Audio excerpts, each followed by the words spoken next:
Hey everyone, welcome back to the Layback Podcast. Joining us today is Payton Lobdell. Payton has a couple of titles to speak of. He is the pitching coach at the national champion Hope International University, as well as the founder and lead instructor at Backyard Bullpens in Huntington Beach, California. And Payton knows the drill now. I'm not going to say anything else because I will make him sound like an idiot. I'm going to kick it over to him. Payton, go ahead, finish up your intro. Thanks so much for joining us today. Thank you, Adam. So yeah, man, like you said, a pitching coach at the national championship HIU Hope International Royals. We did it my first year as a pitching coach, so excited to say that. That's for sure. I'm also excited to say that I was a former player for them too. So that was like an unreal experience going from player to coach, hammering it, getting it out in one year, and getting it done. So that was pretty sweet. But yeah, man, a little bit about myself. Played at Cypress Junior College 3 years. Yeah, redshirted my first year, and then had a Tommy John issue on my medial epicondyle. Decided to just not be on my elbow and started floating off, hit my ulnar nerve. So ended up having surgery for that, had the 12-month recovery. And then from there, just had the recovery plan, figured it out, learned how to pitch, decided to actually throw correctly and coming from the outfield, man, I was like just ripping it, right? And just trying to figure out a way to throw fastballs down the middle as hard as I could and get outs. So there was really no mechanics involved. And then once I started like talking to my pitching coach and starting to really understand who I am as a pitcher, Greg Harris was my pitching coach. He's actually formerly the first guy ever in the major leagues to throw righty and lefty. So he was my first pitching coach and like the guy that made me fall in love with pitching. And so for me, once I understood how to do that, it was lights out. I fell in love with pitching. I understood who I was. I understood what it took to be a pitcher. And then he took me under his wing and kind of like taught me how to be a starter. And then from there, I got a scholarship, went to University of Incarnate Word out in Texas, where some things kind of fell short. It was about November, I would say. And I got a call from the admin and they're like, hey man, I need you to come in like right now. And I'm like, I didn't know what I did wrong. Decided to come inside as fast as I could. I had a class like within 45 minutes, but they're like, yo, you can come in right now. So I went in and basically told me I was units short of an AA to transfer. And I guess there was a class that didn't transfer from California to Texas. So some things ran short. Ended up having to get a call from one of my good friends, and he set me up with Georgetown University, which is NAIA, out in Kentucky. They took me on. I ended up taking on the #1 starting role, second team all conference, crushed it, and then got a call from my former coach over at Cypress, Larry Mahoney, where he was like, hey, we're starting a program at Hope. Like, we need you to come and be our guy. And at the time, it was like winter break. I hadn't quite made a decision to go to Georgetown yet. And I was like, look, man, it's been a while since I've really fully competed in a full season. I need to get after it. I really need to play baseball. So he's like, that's fine. He's like, I totally respect that decision. He's like, will you possibly think about coming back your senior year? I told him, I was like, yeah, I'll think about it. But like in the back of my mind, I was like, I'm already at Georgetown, man. Like, what does it matter, right? Well, push come to shove, we lost like 24 games to snow that season. 6 of those were my starts. And that probably would have pushed me over into the first team conference if I would have not lost 6 of those starts. So I needed those numbers to like help me as well as like All-American, and it kind of like rubbed me the wrong way. And it's nothing the coaches can do about it, right? Like it's weather, but with me having the option of even being in Hope International, I was like, I totally could have just waited, man, and gone, right? And so funny, it'll all come back around here in a second, where I end up calling Larry and I'm like, hey, like, I need to come back home. Like, I want to come home. And he's like, let's do it. So I ended up leaving Georgetown that following year, my junior year, after that season. And I went to senior year, played at Hope International, where we started the program, man, and it's been history ever since, right? So started the program with them. I think we set the record for NAIA wins as like a first-year team. Did something crazy number. And then I think after that, like, they went on to win they didn't win the World Series, but they went to the World Series the second year following. That was the year that I went to Pro Ball. So like it was super bittersweet because I was like, dang, if I didn't play that first year at Georgetown, then I would have went to the World Series as a player my senior year because I would have taken that year off. So I would have gone to the World Series that second year. So for me, I was like, dang, Larry was totally right. I shouldn't have played at Georgetown. I should have just taken that time off, and I wouldn't have lost 26 games, and I would have been there for the World Series. So I was like, dang it, man. So all these things came around full circle, where I was like, everything happened for a reason, though. I mean, I believe that the whole reason why I went to Georgetown is because I met my beautiful wife, and like we were able to figure, like we were best friends at the time, and like everything just, like I said, came around full circle where she moved out to California. So everything was like a big full circle moment, right? But yeah, man. So after Hope International, I went to played a couple years pro ball in the Frontier League. Started out with Southern Illinois, and then went to Lake Erie after that. After the next season in 2018, got traded to Schaumburg in the spring training of 2018. So finished out the season in 2018 as an All Star, first half All Star. So that was awesome. And then went into my third year. Had a little bit of an injury issue. Had an ulnar nerve issue in my elbow. Sidelined me for a little bit, probably about, I would say, like 6 or 7 games in the first half of the season. And then after that, just kind of kicked off. I had an all right year numbers wise, wins and losses. I mean, no one really pays attention to those anymore, but I guess as a starter, you kind of pay attention to them. It wasn't the prettiest, but ERA and all those numbers, everything went down. So you can see that like I was starting to have like a little bit of success, starting to understand who I was again as a pitcher, starting to throw a lot harder, breaking stuff, starting to get a lot more command. And then next thing you know, COVID happened in 2020. So things came to a halt. Got the random calls to go play in some random independent leagues. And then next thing you know, you were just trying to figure out a way to make money, right? And so that's when the yard took place. During COVID, we had the shutdown period that everybody basically wasn't allowed to go to parks. We weren't allowed to do anything, right? Practices were canceled. Police were going and canceling kids over on the fields and stuff. So it's like things were getting kind of outrageous here in Huntington. And it almost was like it was a calling for me to open up my backyard, where I was in my backyard one night and stepped off 60 feet. I actually had 62 feet exactly. And I was like, wow, cool. I can stand behind the kid, I guess, then. And so ended up being, man, where it took off, where the yard just, it went from 1 kid a week to 10 kids a week to 30 kids a week to 60 to 70 to 80. And then I was needing a new coach. And then I went and played a Sunday league. And now have a new coach with my assistant, Vince Payne. And he's been amazing in helping me like build this from the ground up. And so, yeah, man, once 2020 hit and we started taking off, it was like, do I go back to pro ball now and make that $700 a month paycheck, or do I continue to grind it out and do what I love, but at the same time, like kind of give back to what we believe is like the ultimate goal here is like making our game the best, right? And I kind of just posted about it the other day. It's like you kind of know as an athlete when your clock is ticking, and like you start to understand that age is a bitch and like there's nothing you can do about it. And at the certain time, it's like you can still give back even though you've lost that time. Like the bright lights may have closed on your dream, but they're now opening up other kids' dreams. And so I started to understand that, and I started to really understand like the calling for myself wasn't necessarily for me to play professional baseball, but it was to help other kids like get to the next level and get to that dream of playing to the next level. And whether that be high school or college or pro ball or the next Sunday league best guy, right? Like it doesn't matter, but like if as long as we're here for you, like I think that's what necessarily ultimately led to me to staying off the field and more or less staying on the sidelines now. So yeah, man, that's kind of like my story, and I'm sticking to it. Well, it's quite the banger of an intro. Covered the whole career and what you feel is your purpose. I mean, that's awesome. I definitely align with what you're saying there when you begin to understand what the game means to you and how you can impact the game. Of course, we love this game. It's why we played it. It's why we pursued it to all ends of the earth, just trying to be the best we could be.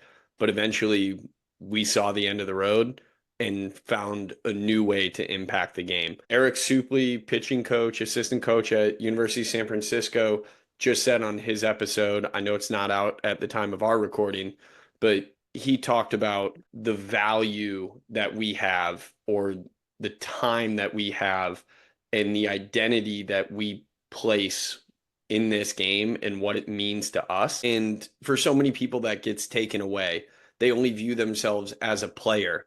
And when you lose it as a player, it doesn't mean the game has been taken away from you. You just might have a new relationship with it.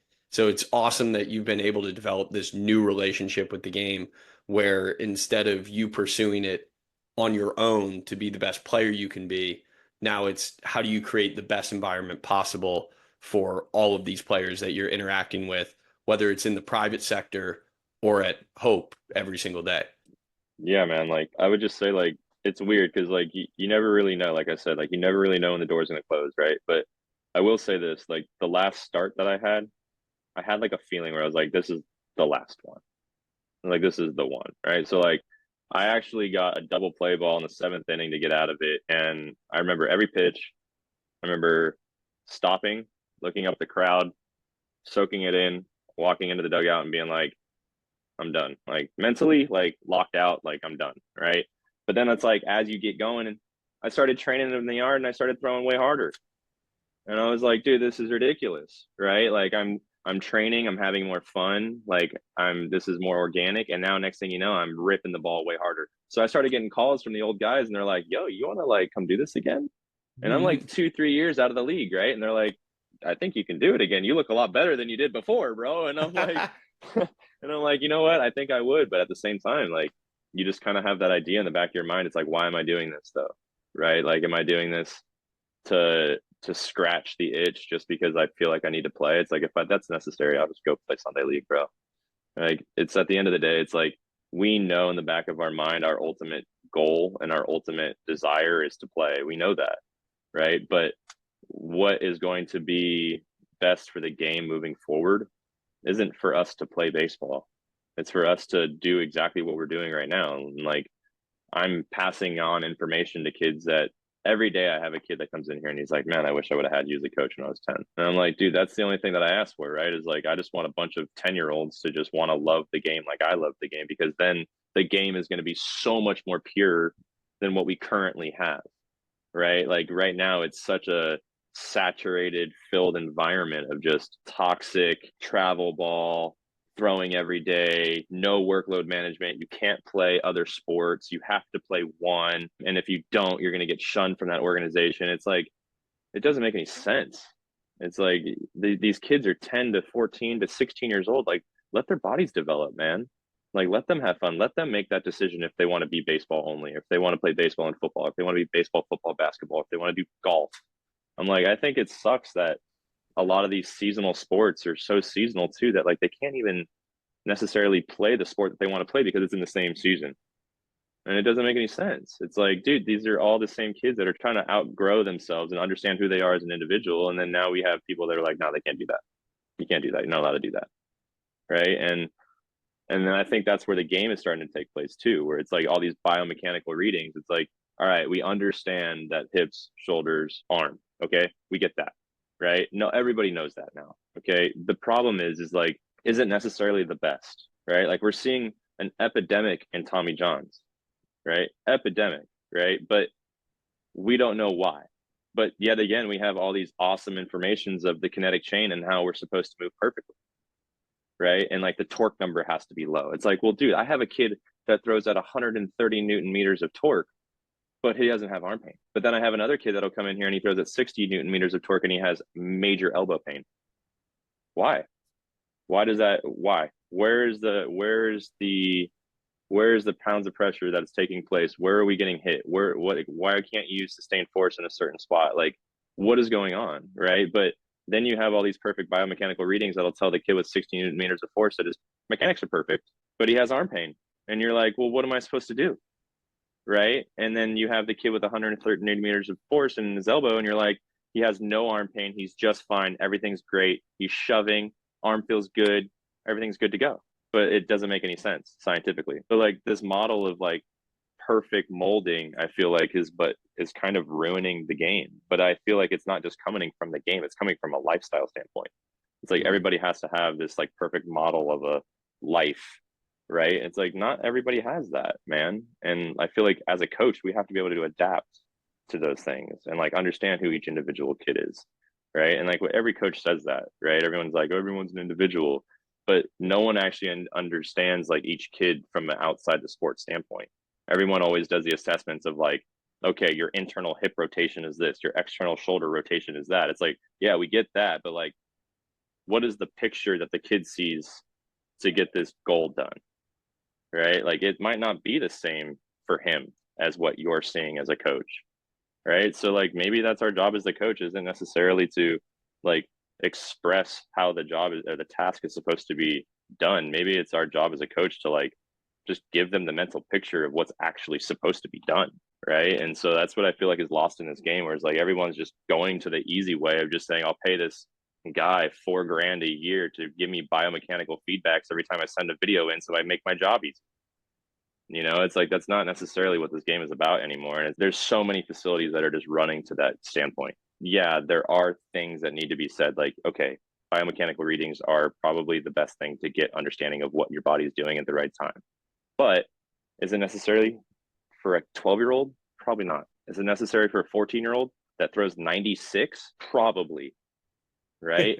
But like a 12-year-old that throws 67 miles an hour and like is constantly playing game after game after game, then he goes to practice and he hits another practice, then he hits another game, and then next thing you know, his parents are trying to figure out why his elbow hurts. It's like, well, you have thrown 14 days in a row at 100%, and your son doesn't understand that. So that's why Little League Elbow is now taking place. And it's like, once these kids and parents start to understand this, and like everything doesn't have to be a perfect mold, right? Like you can take a weekend off, parents. Like I promise, it's not going to kill your kid's stats at 12 years old. And if he gets recruited at 12 years old, you can take the weekend off and go to the lake. You guys can go to the beach. You guys can go to the mountains. Like it's not going to ruin anything for him, right? Like, and that's coming from a kid that literally lived his whole life playing travel baseball. But when it came to like doing vacations, like with my family during the summer, I made sure I did those things. We made sure those things are planned, right? And like as a coach too, I feel like we get super pissed off when it's like we're hitting all these goals, everything's developing, and then you get the kid that's like, hey, I'm gonna go on vacation for 2 weeks, see ya. And then now everything's gone. It's like, well, you gotta understand the kid. It's like the kid just hit all these goals, he's crushing it, he wants to go spend some time with his family. Let him do it, right? But there also needs to be the background information to that kid where it's like, look, man, even though you crushed all these goals, I'm proud of you. Even though you want to go hang out with your family, cool, so be it. But we still need to maintain these goals. We can't just ride the roller coaster up and down anymore. Like you got to just keep going up. All right. We can go down a little bit, but we can't go just down and up.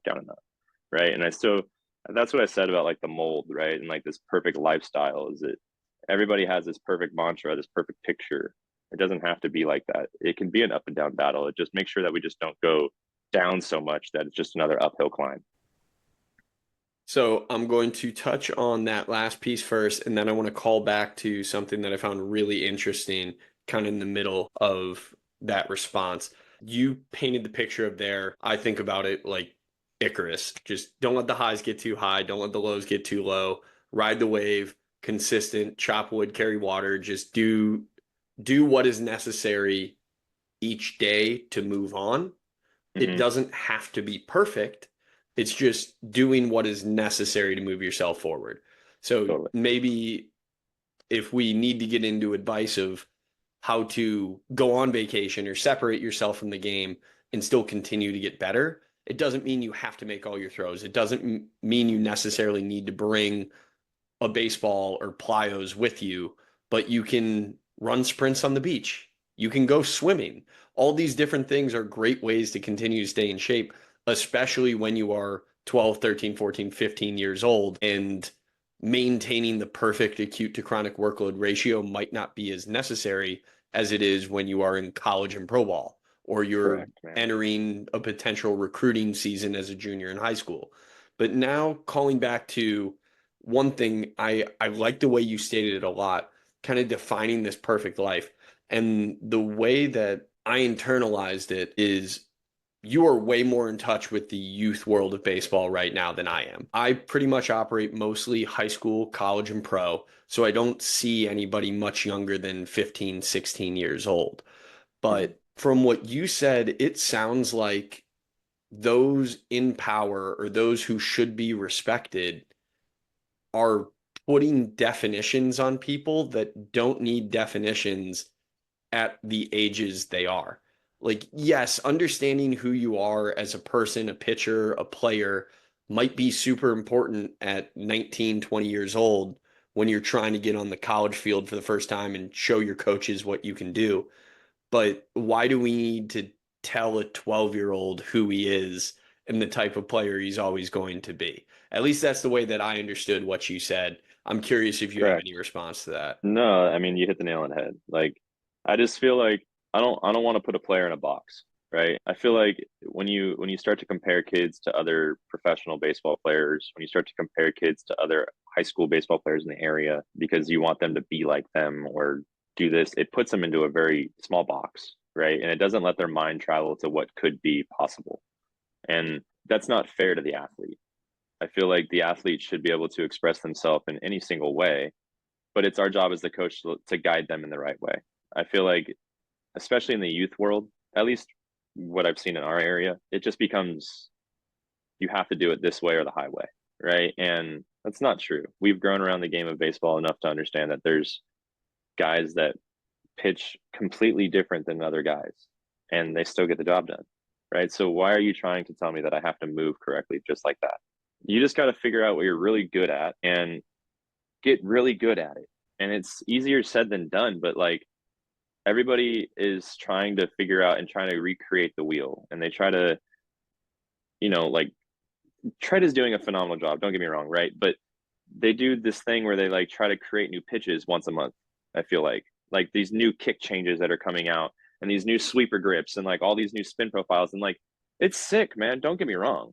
Like it's changing the way that the ball is spinning. It's changing the way that the game is being played. It's changing the way that hitters have to react. So like it's awesome, but it just kind of kills a little bit of what these kids are trying to really learn how to do. It's like you'll get a kid that's like sees this video on Instagram now and he's now trying to throw a kick change, but he thinks that he's a supinator, but he's just early torso rotating and ripping the shit out of it. And I'm like, no, dude, you're just early torso rotating. It's like you're not a supinator, right? And then you get the kid that finally comes in that's a supinator. He throws the kick change, and you're like, that's what it's supposed to look like, right? And so it's like this game is being filled with a lot of very negative information, right? And I feel like if we can just go back to the way it was, where it's like almost getting rid of all of our Instagram gurus and just clearing out all of Instagram data, it might just solve this problem. But I mean, who's to say that? Like, I mean, I have an Instagram, so I can't knock it. Everybody does it, right? But it's just some of these pictures that a lot of these Instagram coaches paint and a lot of these other coaches paint. It's just hard for the 12-year-old to consistently stay in that box.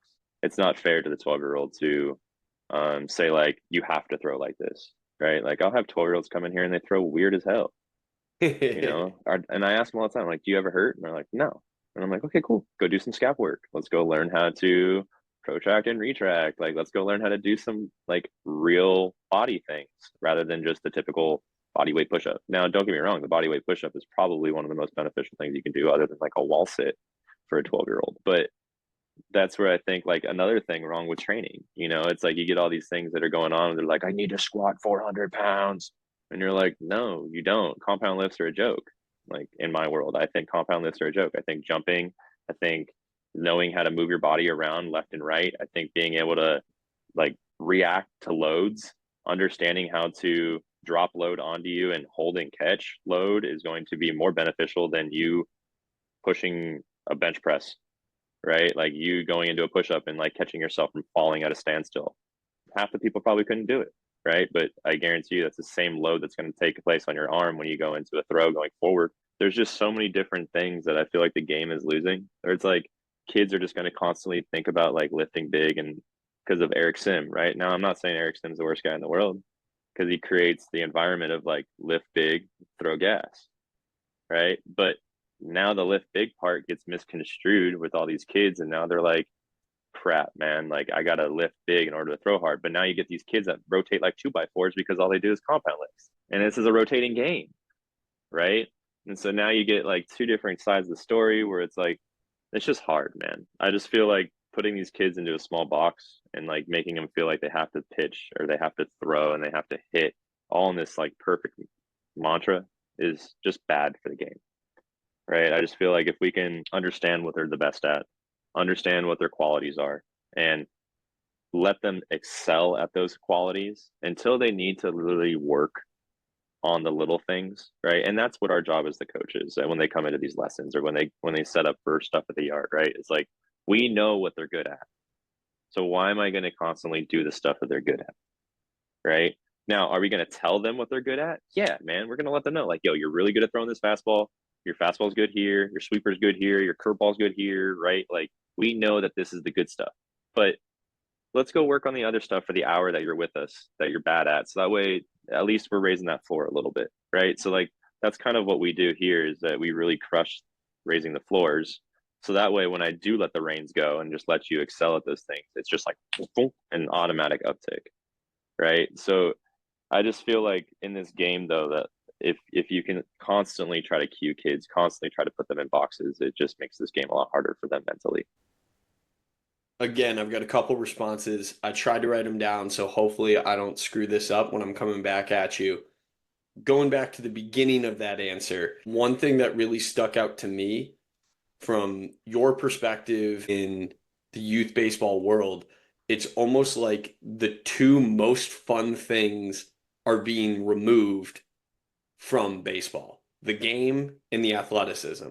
It's more like just drill after drill after drill, or as you said, my way or the highway, which sucks because that's not how you develop athleticism. And then it's not how this becomes a game. There's a reason it's called a baseball game. It's because it's meant to be fun. You're supposed to be able to express yourself. And whether that's through physical activity or through emotion, it shouldn't matter. It is still a game, and you should be able to try to win the game however you think you can win the game. So if that means you have Nestor Cortez mechanics, awesome. If it means that you are throwing the ball like Zach Greinke, how probably every pitching coach has ever wanted any kid to throw like, it doesn't Literally the matter. You model can of do pitching. it either way, and both of them are great. Now, the other thing I wanted to call to, which I think is a really unique perspective, because again, I live in the world where I'm working constantly with higher level guys, and I don't interact with the youth as much. So to me, like the social media stuff that you called out, I've never looked at it from that lens of needing to understand who those posts are for. And a 13-year-old doesn't know that understanding a kick change or understanding horizontal approach angles isn't for them at the age of 13. It might be In for one them ear, at 17 out the or in other ear. college. The posts are entertaining. They're cool because you see a ball do crazy shit that everybody would want to have that in their arsenal. But when your hand isn't full grown, why does it even matter if you're trying to throw a kick change or not? And that's tough because, as you said, it's nothing against the treads of the world. It's nothing against these massive, well run baseball organizations. They're just posting content for their clientele that then gets viewed by people outside of their clientele. And then Right. it becomes your job, somebody who is working with the 10, 11, 12, 13, 14-year olds, to then have a conversation about when to introduce something like that, when this can actually be effective. Whereas at those ages, it's probably more impactful to just learn how to move and understand where your body is in space. And we do pitch design later. We'll do pitch design when your stats actually matter. Yeah. But as you said earlier, your stats don't matter when you're 12. No, no. And I mean, and I'm not even just trying to say that at like a 12-year-old level, right? Like you kind of like said that when it's like coaches are more saying like my way or the highway, and it's you're not really teaching athleticism when you do that, right? And like the athleticism part comes from understanding the game of baseball, I feel like too, right? Because then it's confidence based off of knowing what you're going to do with the baseball. So like that comes back to me saying like I feel like competition over mechanics is huge. But when you're training, you need to work on mechanics a little bit and like understand your throw, understand what you're trying to do with the throw. And that's in my world on like the pitching throwing side, right? Understand what the throw is trying to do, what like you're trying to accomplish with the idea, like what the mental picture is, right? And then like when you get into the game, man, get the out. Like don't worry about what the throw looks like because you have drilled it into your mind of what the throw should look like, that mentally you should just be telling yourself now the picture is execute the pitch, execute the game plan. It shouldn't be I need to make sure that my back hip is externally rotated 45 degrees to get that back in there.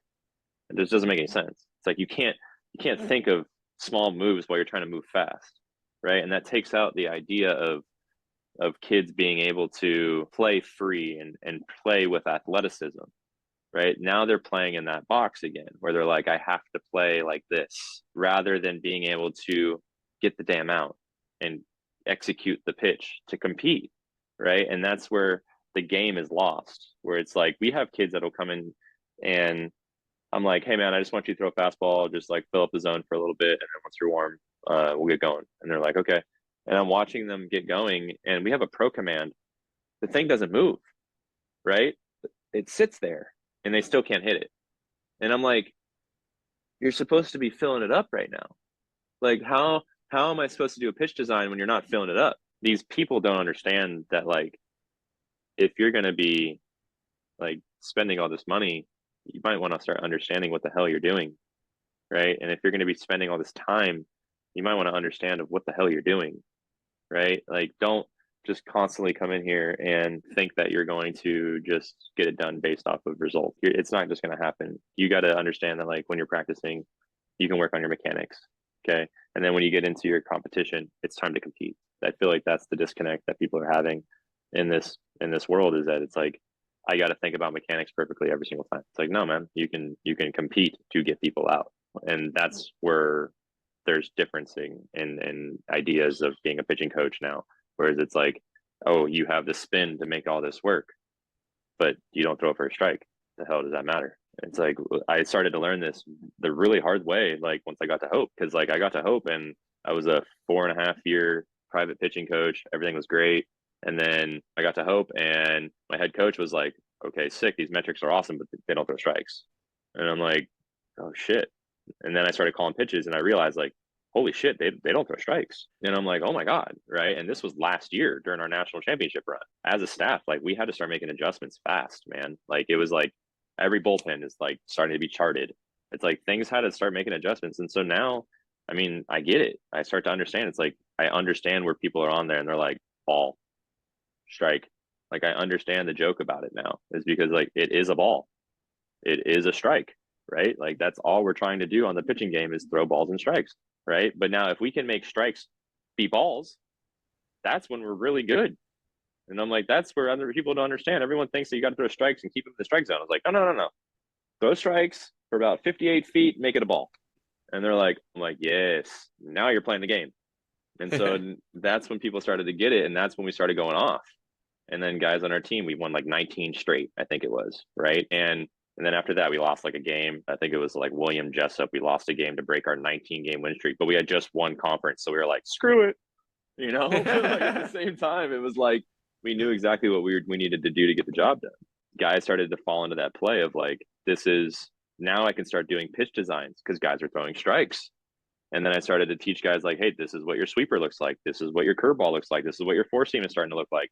And they're like, holy shit, I know what it does. Boom, boom, boom. And I'm like, yeah, wow, congratulations, you're pitching. Right. And so the game just became so much easier then. Right. And now guys knew who they were. So now it's like, we got kind of fortunate to where we only lost a couple of our guys this year. And now we're filling some pieces. And the pieces that we're filling, these guys that are coming in, they understand what they're trying to do already. So now we were like, oh my goodness, like, let's just make a database. Let's just start throwing numbers at them. And like, let's just start throwing info as much as we can at them. And it's been an amazing run with them. Like, the guys that we have this year have been soaking in all the information we got with you guys on Flex Pro. It's been a phenomenal change with the guys on spin rates, arm health. I mean, things have been working phenomenally for us as of late. Well, I love to hear that. That definitely makes me happy. I was fully prepared to go down a different rabbit hole, but I want to make sure I say thank you, because that's awesome to hear. I appreciate you banging for us a little bit on that. So the rabbit hole that I wanted to go down, you mentioned 4.5 years in the private sector. You're working with guys to kind of create really good stuff. Then you get thrust into actually needing to get outs again, and everything kind of goes out the window. Mm-hmm. So I want to go into, maybe the phrasing of this will make your skin crawl, but I like talking about the differences between coaching throwers and coaching pitchers, or coaching the throw, coaching the pitch. And you can do totally different things. To me, there is a separation. This was briefly brought up again on Eric Supley's episode. I think it's like squares and rectangles. Like squares Hmm. are rectangles, but rectangles aren't necessarily squares. In order to pitch, you have to be able to throw, but just because you can throw, it doesn't mean you can pitch. So I know you've got a ton of experience with this. You talked about even with your own career transitioning from outfield to the mound. I'd love if you could just even go farther down that rabbit hole Yeah. regarding the stuff, how you developed it, how you train your guys, and then maybe the connection between the throw and the pitch. Yeah. I mean, in all honesty, man, like the thing that taught me most about the throw, and I'll say this wholeheartedly, I got to train with pitching doctor Seth Lentz for about a year. And that was when I was throwing my hardest, doing the best, like lifting the most. So I got to really understand a lot about myself during that training period. Him and Brooks Hall and Seth Blair, like those three guys like kind of transformed a lot of how I thought about the game. Seth Lentz was the one that really taught me everything. And then Brooks was just in the background, same as Seth Blair. So pitching doctor is the one that really like kind of got me into understanding like the difference between a throw and the pitch, right? What he kind of transformed me to understand is that there is no difference. Okay. It is one throw. It is all the throw that you're trying to make, whether it's a shortstop throw, outfield throw, pitching throw, catching throw. The circle basically that we make in order to create the throw is roughly the same. Now, everyone's circle is going to be different, whether it be a 3/4 and, lower arm slot, underneath sidearm arm slot, complete submarine guy. The circle is just changing based off the plane of rotation. And as I started to understand that, I started to really realize that, like, if you just understand your throw, whether it be a guy that throws way over the top, 3/4 high slot, 12 o'clock degree, then you got a guy that goes 2 o'clock degree, right? Like understanding the differences between those two as a coach is good, but like understanding that as a player, you don't really need to, because it's your throw. It's your DNA, right? So you're not going to want to know how, if I'm an over the top guy, I don't need to give a shit about a 3/4 guy. When I started to understand that and I was working with Doc, like I understood who I was as a thrower, and I knew that I was like a 3/4 guy, really internal, don't really like to sit in deep positions, right? Like, so I started to get the vibe of like how he trained me. And then I started to apply that to kind of like what I do with my kids. And that's a lot of rebound exercises. It's a lot of EDI, reactive exercises. It's a lot of exercises that are old school training that not a lot of people would consider good, I would say, because you have to consistently work that way for a long time in order for the adaptation to actually maintain. So like, I believe it was under Jay Schroeder is kind of the same way that we train a lot of, like I said, reactive and EDI movements. So I started looking into like how Jay trains and trained, right? A lot of the guys back in the NFL days and stuff, and how Seth does a lot of his training. And I kind of developed a new model for us and a way for 12-year-olds to be able to adapt to that, and 14-year-olds. And then I have my college guys that get the real model, right? And like the real stuff. So there's different ways to have this happen. Now, will I say it's the perfect model? No, right? Like it doesn't work for everybody, right? Now I've seen a lot of times where kids will come in here, they train like this, they crush it, they crush it, they crush it, they crush it, and then they stop training completely, and they've lost it. And a lot of it has to do with because they stop understanding their own throw and where they are in space. I believe that like you can teach a thrower to pitch, but you can't teach a pitcher to throw. I can eventually train you to throw harder, right? I can train the arm to throw harder. Yes, everybody can train the body to move faster, to move the arm faster, to get the body to move faster, rotational, faster speeds, right? Eventually you're going to break down. There's going to be a point where your body's going to say no more. I can't handle this anymore, and you're going to break down. Now, that's where I feel like understanding the throw comes into a big play. It's like, was it necessarily him breaking down because it wasn't necessarily like speed that his body couldn't handle? Was it that his body broke down because it was too weak, right? It couldn't hold the load that it was trying to accept, right? And next thing you know, the body just breaks down. So I think in my world, what I've been trying to do with a lot of the kids lately isn't necessarily trying to dome them up and make them cued free and cue them up to the point where they're like in that box again, right? I try to more or less like give them understanding of where they're at in space, know how to free them up, give them maybe one thing that they can think about rather than 100 things. And then once that happens, then it gives them a little bit of like freedom. And to get them back to athleticism again. And so then we take that throw and we apply that to a sloped mound, and then eventually the throw becomes a pitch. So it doesn't necessarily have to be just because you step on the mound, right? It's not just a pitch, it's just a throw. Now you're just a shortstop making a backhand throw down a slope, right? So you can take it in any way you think. It's just making sure that you understand that the throw is the same throw every time, right? So repeating your throw, right? Understanding how to make the repetitive throw. Now, if I were to ask you to draw 100 circles, you probably wouldn't draw one circle the same, right? None of them are going to be the same. So asking to repeat the same move over and over again is impossible. But trying to be in the same awareness of space is something that we can make aware. Then we can know where we're at, right? So for my world, I'm not trying to draw the same circle every time with the throw. I'm not trying to make the pitcher do the same throw every time. I'm trying to have him feel the same thing every time, feel the same way every time. Because then if he feels the same way every time, he'll know where he's at in space. So that's where I think the difference between like pitching and throwing isn't necessarily true. The throw is a pitch if you step on a declined surface. Yeah, sure, I guess. If you wanted to train it, I can make a guy that throws pitch, but it's hard for me to train a guy to pitch to throw because there also takes a lot of competitiveness in that too, right? Because a guy that knows how to throw has a lot of fire deep down that wants to throw hard. But a guy that can just pitch is probably a guy that has learned how to pitch because he's never really thrown hard. So there's really not a lot of fire deep down to be throwing hard. It's just to get outs. So I want the guy that has a lot of deep down fire. That's like, I want to throw 107 because that's the guy that I feel like would be a lot of fun for me. Okay, I like that breakdown. Honestly, it wasn't fully what I expected, which is part of the reason why I wanted to ask it. And it's so funny just the things we remember.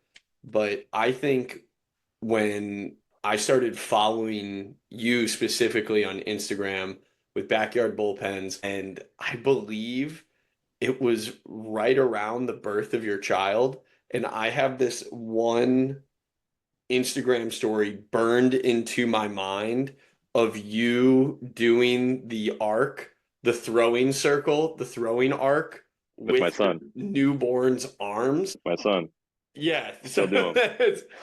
It's so fun. That was my I first still do 'em. ever like true impression of you. So, Yeah. and when I remember, like, I didn't remember the exact words that you were using, but I remember seeing the arc, and I was like, I'm pretty sure this is some of like the pitching doc stuff. Yeah. So I wanted to be sure to ask about the pitch versus the throw and It just is. let you get It into the is. weeds there. Yeah, it is, man. And I've been ingraining the same circle with my son on the left side for the last 16 months. So let's hope that when he picks up that ball for the first time and wants to rip it, that circle looks really good. So we'll see. But like I said, like I try to paint a lot of pictures for my son. And like whenever he sees me throw a ball, I throw it as hard as I can. Whenever I swing a bat, I swing it as hard as I can. Whenever I like do anything that I can that's physical, it's to the best of my ability for him to see that, because I want him to understand that like this game is very hard. So like I need you to move as fast as you can. Like if he sees something on a TV screen, Doc actually taught me this. He's like, speed it up. He's like, put it 2 times faster and then show it to your son. And he's like, and imagine like what that's going to do for him. He's like, he's going to think that every single person moves that fast, so he has to move that fast. And I'm like, genius. Another mentor of mine that I've like kind of looked to the side of is like Lance Wheeler. And he even taught me, he's like, anytime that you play catch with your son, he's like, make sure he understands that like you're not throwing the ball back to him. You're just underhanding it for him to catch it. He goes, but the second that mother effer wants to play catch, he goes, you rip it right at him. And I'm like, what? And he goes, throw it past him, dude. And he's like, throw it past him. He goes, but like, throw it as hard as you can. He goes, because then he will visually understand what the throw is supposed to look like. And I'm like, wow, genius. And like, still to this day, I have not, other than when I'm in my facility and I'm like doing lessons, I have not thrown a ball in front of my son. And my son does not see anybody who sucked at throwing baseballs. And I like make sure of that, because I'm like, dude, I will not let my son throw baseballs bad. But now, if he doesn't want to play the game, it's all on him. It's if he doesn't want to play, will I be upset? No way, man, because he's probably going to be the smartest kid or the best kid at whatever he wants to do. And I'll support him 110%. You know what I mean? But if he does want to play this game, he's going to play it the right way. That's for damn sure. I love hearing that. And based on those couple of takes that you have, what you learned from Pitching Doc, what you learned from Lance Wheeler, I'm curious how you think that might apply then in the rehab space. I don't know how much return to throw that you are a part of, but do you think that maybe that's something that could be tapped into in return to throw programs because there is so much lobbying that goes on? Do you think that the throwing partner should be chucking the ball back? Maybe it's one of those like subconscious things that you're just constantly getting exposed to slow movements while you're trying to regain your own athleticism, your own throw while you're Yeah, returning, I but agree. I think your you're partner getting definitely, babied. yeah, I think your partner plays a role completely, right? Because like your environment plays a role. So if I put you in a room full of guys that throw 100 miles an hour and you throw 90, after a month, I guarantee you probably throw 95, Yeah, it sucks to be the weakest link. no doubt, right? So if you are coming back from a rehab thing and you have your partner and your partner is underhanding the ball back to you at 20 feet, 60 feet, 80 feet, right? And now you're doing the same exact thing over and over and over and over and over again, right? Now you're consistently doing the same shit. Now you're just going to go back into the same movement pattern.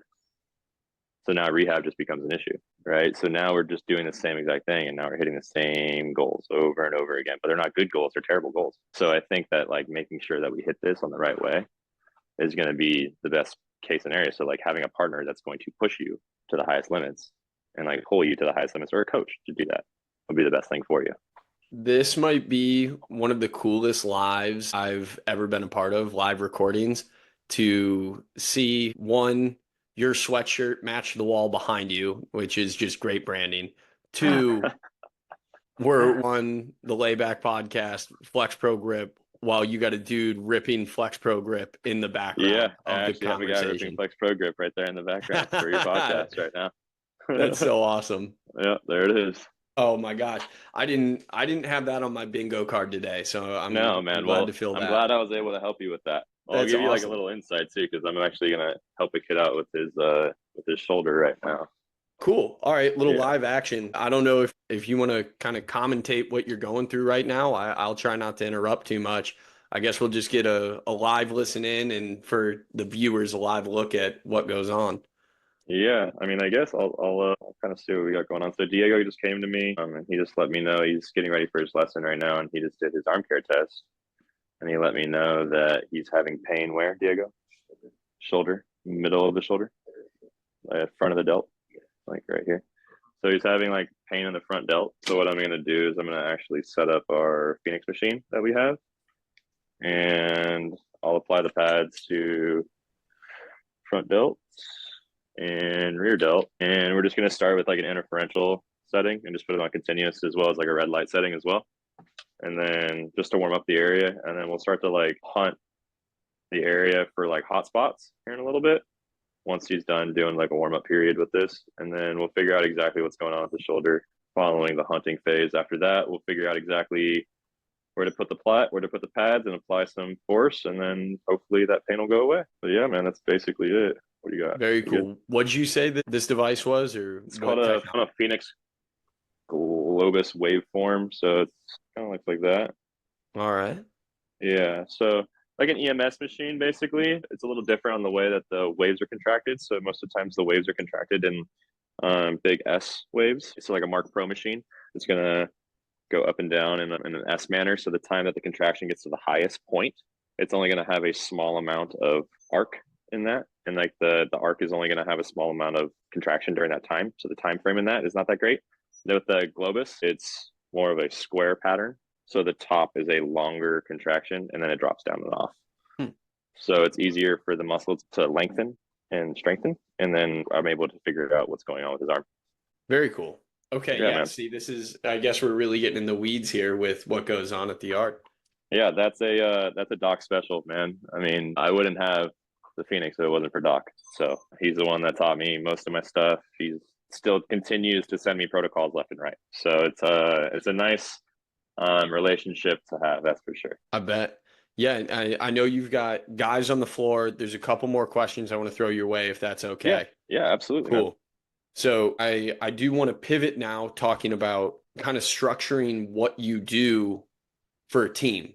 Because we're seeing this in the individual setting right now. We've heard a couple hot takes. We've heard a couple of, I guess, theories that you operate on. I'd Yeah. love to know how you then apply it to the 20 plus arms that you have at Hope. Yeah, man. So last year we did it straight up organic, like no technology. Just I think the only technology we had at Hope was Rapsodo, and I brought that from the yard, so nothing even crazy. And then basically just told everyone how to do their drill. So it was a constant battle between like time between our 2 hour practice and 70 dudes and trying to figure out how to make it work. Right. So last year it was a headache. I'm not gonna lie, it was a lot of work. This year, we actually built a database system. We built something that we can just throw in drills. We can throw in their videos from every time they have a live setting and just kind of give them like excerpts, any type of data on their numbers, any type of lifting numbers that they have. All of that's going to go into their database. So basically, it now comes into like we have all of our videos for the yard that are already pre-made. We have all of them that we've just constantly just keep throwing in there, all of the videos that we do, right? And then now, if we ever have anything for our players that's like, hey, this guy probably has this issue. Let's see if this helps him. Boom, plug it in, throw it right to their database. So it became a lot easier this year, especially for the guys that we're working with that really needed the help and needed to understand what drills to maintain to do and consistently do them. It was a lot easier for them to understand that because now it's like, stop asking me questions, go to your database, you have all of your information right there. And then if they have any questions after that, then it's like, okay, I will answer those questions then.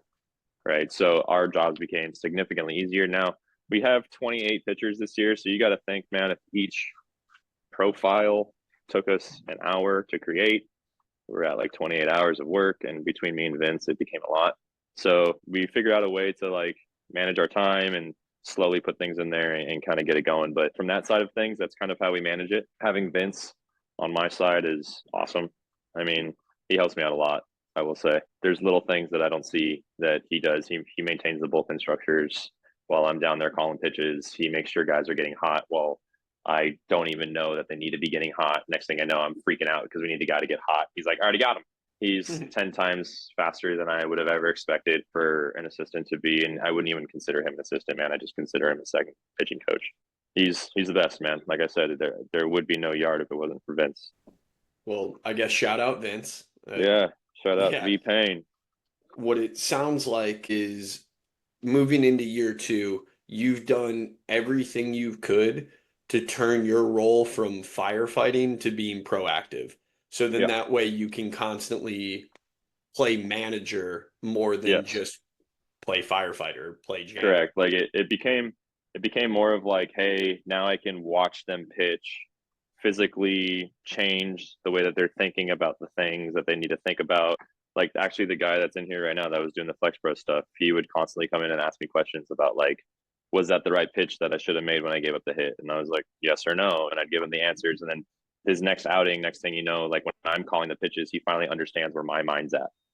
Like when I want to do what I would have done with your sequencing in that situation. And then next thing you know, it's like, he gives me a thumb point from the dugout because he's exactly what he wanted to do and he executed the pitch. And we're able to understand each other more from a coaching player perspective rather than me just telling him what to do consistently over and over and over and over and over.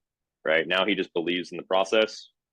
I give him something to do. He believes in it. He trusts it. Now I just run with it. So it just became more of a player coach fundamental standpoint.